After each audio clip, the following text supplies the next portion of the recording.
皆さんこんにちは。犬と私と北欧暮らしの夏子です。今回はスウェーデンと日本の比較トーク動画ということで、北欧スウェーデンで妊娠中の私が出産までにびっくりしたことトップ10をランキング形式でお話ししていきたいと思います。スウェーデンで妊娠中にびっくりしたことトップ10は、エコーの回数が2回だけということです。これは不妊治療をしている方やリスクのある妊娠をされている方っていうのは、回数が増える可能性があるので、全ての妊娠においてというわけではないんですけれども、ここスウェーデンでは健康的な妊娠をしているっていうふうに判断されると、医学的に推奨されるエコーの回数は2回だけというふうに言われています。そして私の友人の話なんですが、数年前、7年ぐらい前に妊娠された方だと、エコーはその頃1回だったよっていうふうに聞いています。なので多分受けてる病院とか県とか市によっても多分エコーの回数変わってくるみたいなんですが、私の場合は13週に1回、そして20週に1回、それはスクリーニング検査、胎児のスクリーニング検査っていうそういう理由があってエコーを2回受けました。で、性別をね知りたいっていう方ももちろん多いので、その場合はその20週に行われるスクリーニング検査の時に受けるエコーの時に性別は男の子ですか女の子ですかっていう風に聞くらしいです。なんか日本だとその妊婦検診のたびにエコーをしてもらえて、しかもその写真、エコーの写真ももらえるっていう風に聞いてるので、すごくいいなという風に思うんですが、スウェーデンでなんでエコーが2回なんだろうって思ってちょっと調べてみると、やっぱりそのスウェーデンって福祉国家で公的な医療が無償で受けれるっていうその背景には、その無駄な資源が使えないということで、医療の無駄遣いっていうのができないっていうふうに考えられていて、全妊婦に対しても高品質で素晴らしい医療を届けるためには全てのことが最低限で行われているのかなという印象はあります。そしてスウェーデンで妊娠していてびっくりしたトップ9は、体重管理に全く厳しくないということです。これもやっぱり私は日本人だから、いろんな日本のなんていうのかな、アプリとかウェブサイトとか YouTube とか見ながら、お医者さんとかその助産師さんに体重増えすぎだよって言われたとか、体重管理っていうのが結構妊娠中結構厳しくされてるっていうイメージなんですけれども、スウェーデンではその逆で全く厳しくないなという印象があります。きっと日本では体重を管理することである程度のコントロールをするっていう考えだと思うんですけど、スウェーデンでは妊娠中の体重増加って曲線に基づいて緩やかに伸びている場合、急激に下がったり上がったりっていうのがしない場合は、それはとても自然なことというふうに言われていて、極度なコントロールっていうのは行わないっていう方針になっているみたいです。妊娠する前の体重も私の助産師さん知ってるので、何キロぐらいまで増えて OK ですかみたいな質問をこれまで何度かしたことがあるんですが、胎児とその母親の健康っていうのは体重の数字だけでは測れることではないし、体重っていう数字にすごく固執して、何キロ増えたからやばいとか、もうこれ以上増えないようにしようってダイエットする方がもっとストレスが強い生活になってしまうっていうのもあって、数字では答えられないってはっきり言われてしまいました。ということで第9位は体重管理が緩いでした。スウェーデンで妊娠していてびっくりしたこと第8位は、妊婦検診はパートナーが付き添うのが当たり前ということです。これってきっと日本にお住まいの方でも、毎回パートナーがその検診に来てくれるよっていう人もいると思うし、その産婦人科自体で男性禁止っていうところもあるっていうふうに聞いてるので、その場所によっていろいろかなと思うんですけど、そのスウェーデンではそのパートナーが一緒に妊婦検診に来ない方が珍しいし、そんなの当たり前だよっていう風にちょっと言われて、それに私がびっくりしたっていう経験があります。でもちろん仕事の都合とかその家族の都合、いろんな理由があって来れなくなることはあると思うんですけど、なんかそもそも検診の最後に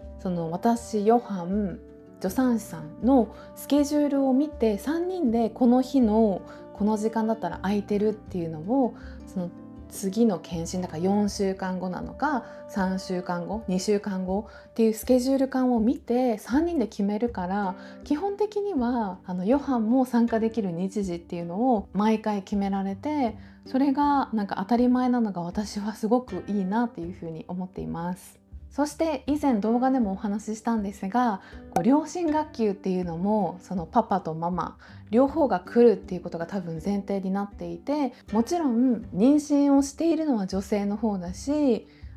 出産そして授乳っていうのも女性が担うことにはなるんだけど、でも多分子育てっていう生まれた時から基本的には18歳まで成人するまでは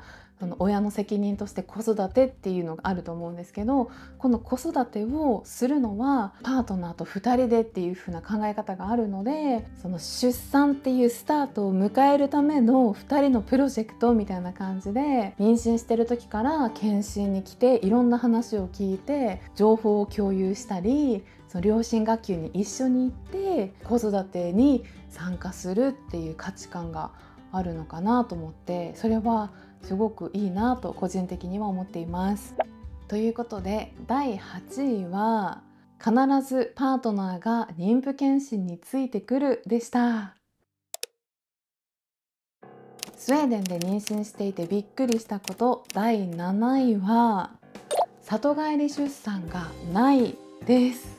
なぜスウェーデンで里帰り出産がないかっていうふうに考えたんですけど、スウェーデンでは先ほども言ったみたいに妊娠している時から出産そして子育てまでパートナーと二人三脚でするっていう考えが強いから、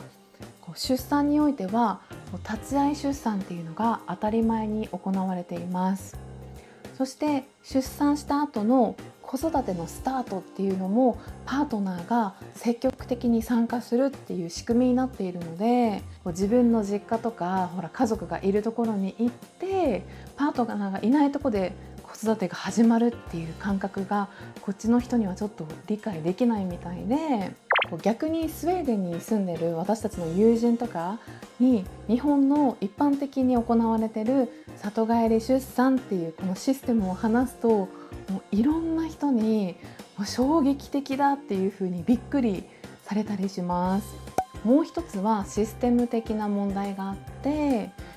私が住民票を置いている町もしくは県内で出産をするっていう原則なので、北スウェーデンにいるけど実家は南スウェーデンだからって言って転院したいって思っても手続きがすごく難しいとか、そもそも断られるっていうこともあるみたいです。ということで第7位は里帰り出産がそもそもないでした。スウェーデンで妊娠していてびっくりしたこと第6位はスウェーデンでは2人で出産するです。スウェーデンではお産に入る時に立ち会い出産はもちろんなんですけど、陣痛が始まって病院に行くぞってなった瞬間からお産後の入院まで全ての場所にパートナーが付き添いサポートするっていうシステムになっています。スウェーデンで一般的に考えられている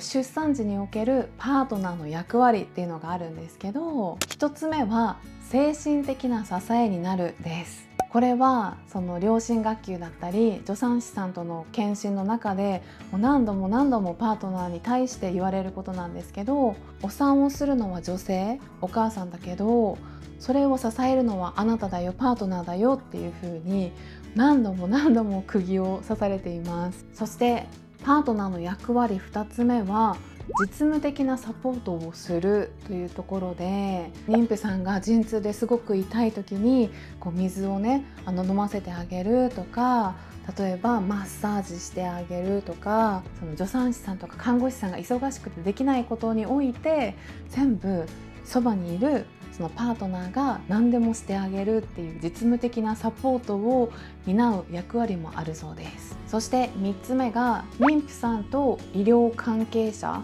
看護師さんとか助産師さん、お医者さんとのこの真ん中を取り持つ橋渡しの役割を担うっていうところです。出産プロセスってとっても長いので、妊婦さん1人だともう全部の要望とかを伝えられないとか、もう痛みにもだえてて話ができないっていうことがあると思うんですけど、妊婦さんにどうしてほしい、ああしてほしいって聞きながら助産師さんとかに伝えるっていうね、とっても大切な役割を担っています。そして4つ目が出産を一緒に迎えるっていうところです。辛くて長い陣痛を耐えて、そして出産最後生きんで赤ちゃんが生まれましたっていう、この最後の出産っていうところをパートナーとして一緒に迎えるっていうこともすごく大切な役割というふうに考えられていて、最初の仕事としてへその緒を切ってねっていうふうに言われることが多いみたいです。そして最後5つ目が産後のケアに携わるっていうところもパートナーの役割と考えられています。肌と肌をね触れ合わせてスキンシップを取ることをカンガルーケアって言うんですけど、スウェーデンではそれをすごく大切に考えられていて、お母さんが休養を取っていたり寝ている時とかにそのパートナーがそのカンガルーケアを担当するっていうとても大切な役割があります。日本でも立ち会い出産がとても一般的になっているっていうふうに聞くので、パートナーがずっとそばにいてくれるっていうこともあると思うんですけど、それがスウェーデンでは選択肢にないっていうか、当たり前にそこにいないことには出産が始まらないみたいなところがあるので、私的にびっくりしたなって思った第6位でした。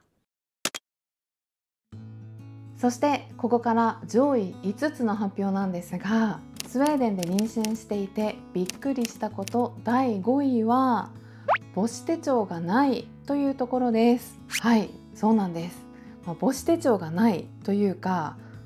もらう書類とかペーパーワークがとにかく少ないっていうのがあります。スウェーデンに暮らしていてもう全てが電子機器で行われてたりペーパーレスだなって普段から感じているんですけど、病院でも一切紙に何か書くっていうことはなくって、私が問診票に答えるとかそういうのも全部ね、その URL が送られてきて、それにもうそのまま答える。検査の結果とか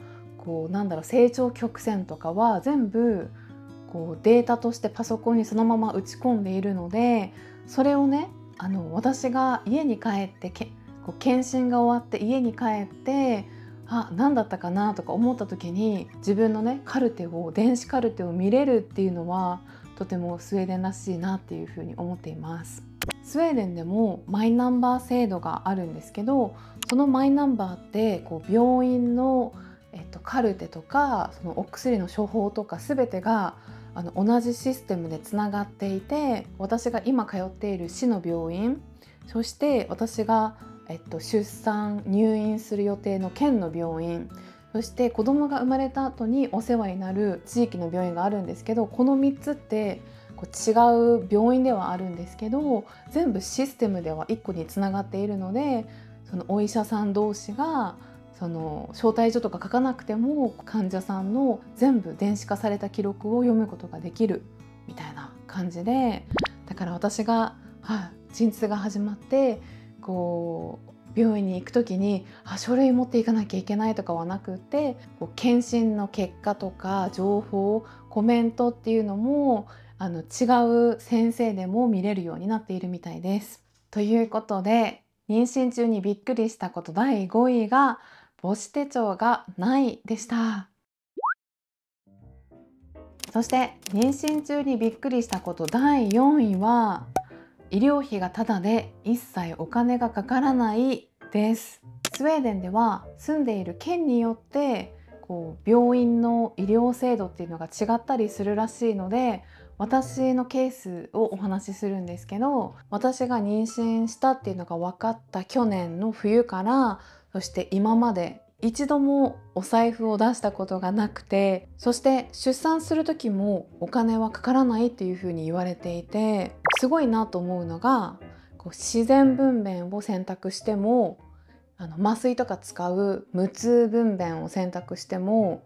帝王切開になったとしても、どの出産方法であってもお金はかからないそうです。私とか特に今学生しながら個人事業主で不安定な収入の中生活とかしていたりするので、どの方法で産むにしても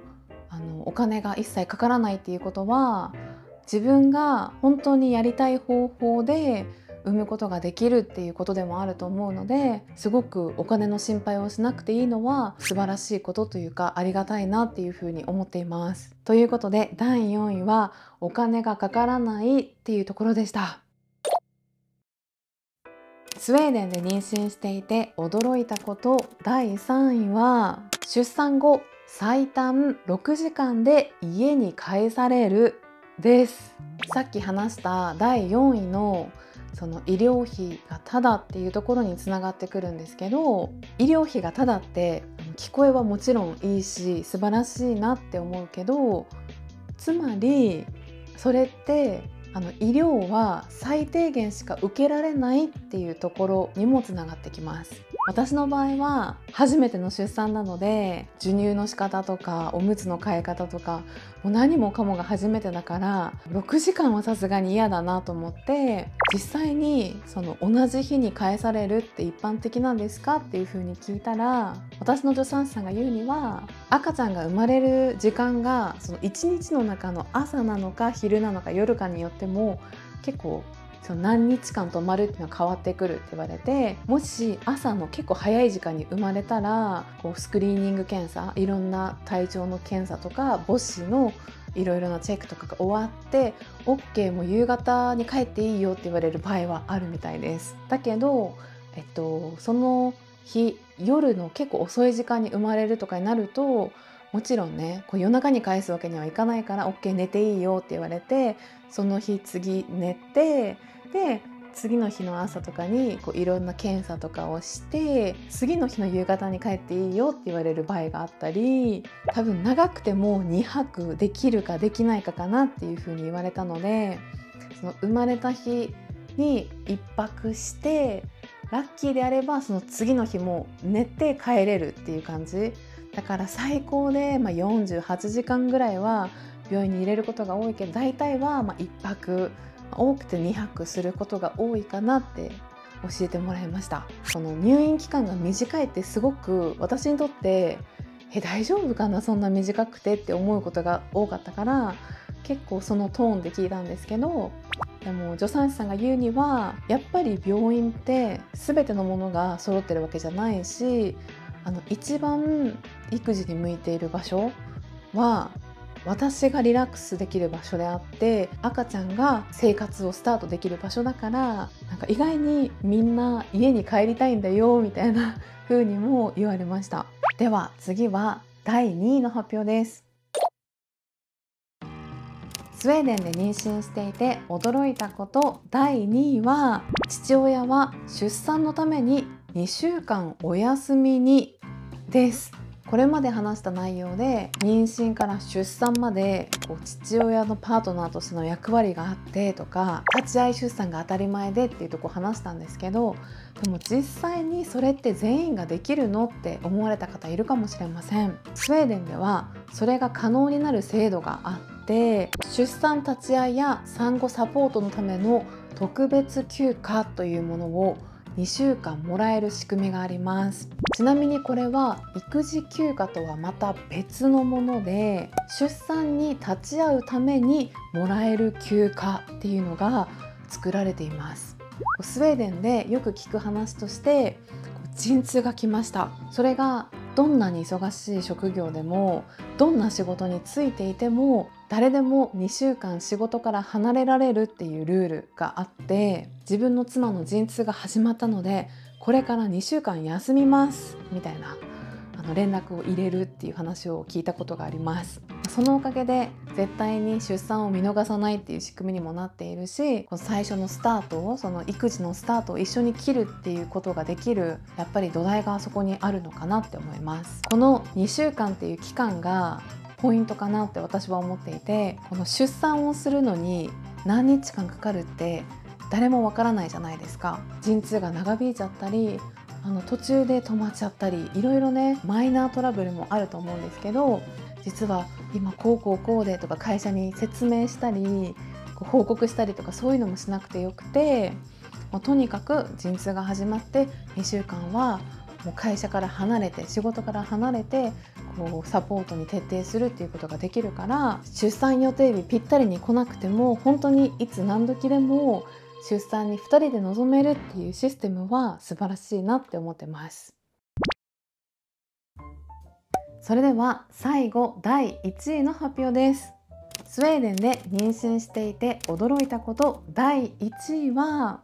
育児休暇は2人合わせて480日です。この480日ってじゃあどう分けるのっていうとこなんですけど、480日のうち90日、そして90日っていうこの2つの90日はお互いに譲渡ができない90日になっていて、半々で分けることもできるから240、240で取る人もいるし、90日を分けられないからその最短一番短くて90日取って、でもう一人のパートナーが390日取るっていう方法もあります。480日っていう数字なんですけど、私は最初聞いた時すごい長いなっていうふうに思ったんだけど、でもそれにも一個理由が多分あって、子供が1歳になるまでに保育園に預けることはスウェーデンではできないルールになっています。1歳までは必ず両親のどちらかが、子供の面倒を見なきゃいけないっていうふうにはなっているので、基本的には最初の 1,2 年で結構大半の人が使い切っちゃうのかなって思ったりしています。はい、ということで今回はスウェーデンと日本のその妊娠中に思ったことをいろいろ比較してびっくりしたことトップ10をお話しさせていただきました。皆さんが気になったトピックやここについてもっと深掘りしてほしいっていうのがあったら、ぜひこのコメント欄に皆さんの感想をお寄せください。また次回の動画でお会いできるのを楽しみにしています。はいどー、生まれました。女の子でした。